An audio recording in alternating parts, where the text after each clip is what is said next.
Here are 4 easy tips for beginners to witchcraft and spellcrafting. So if you're not getting the results that you want, if you feel like your spells are failing, then quite likely it's down to one of these 4 simple things. Number 1, you're not maximising your results by planning your spells around the phases, the lunar phases. So ideally you want to be planting the seeds in the dark and letting them grow with the moon as it waxes before releasing on the full moon. So you can do one-off rituals. Personally, I prefer to start work on a new moon and I'll work for the entire waxing phase, so the energy and momentum grows as the moon is waxing and getting bigger, and then finally giving it that last push on the full moon to release it. Secondly, if your spells are failing, perhaps it could be because you're lusting for results. So obviously you're trying to bring something into existence, you're trying to make your will manifest.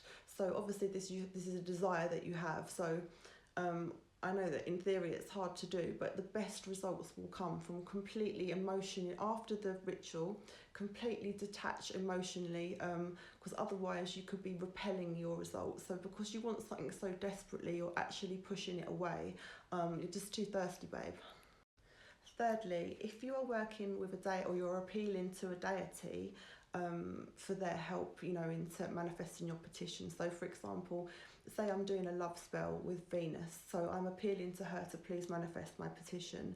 So first of all, people sometimes seem to make the mistake of they'll just go straight in there and ask for something. So but first of all, it's important that you make that connection, that you strengthen that relationship, something that we call feeding the spirit. So you want to make offerings, you want to build an altar to the deity that you're asking for. I mean, you wouldn't just go up in the street and ask someone for, well, unless you're a crackhead, you wouldn't just approach someone in the street and ask them for something, You need to first of all connect with that deity. So we do something called immersion. So really just try and learn everything you possibly can about that deity, build an altar to them, sit and meditate at the altar, pray to them, learn everything you can about them, make them offerings, like I say, feed the spirits.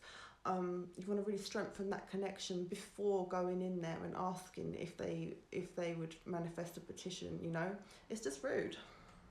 So lastly, but equally as important, it's all important. So lastly, you want to feel gratitude before receiving the results, whatever it is that you're petitioning for, you're hoping to bring about into, you're getting the results that you want. Before you have that, it's important that you feel gratitude, you're aligning your vibration with that of gratitude.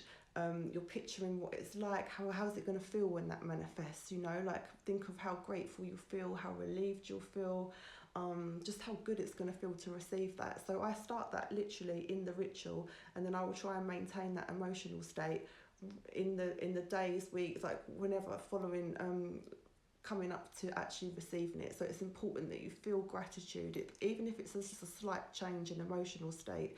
It's important that you feel that, so you can use creative visualization, like I say, so really picture what it's going to be like, what it's going to feel like, but it's important that you do that. And all these 4 things will really maximize your spell results. So if your spells are working without doing these, and frankly I'm impressed, but because these are really important that you do that.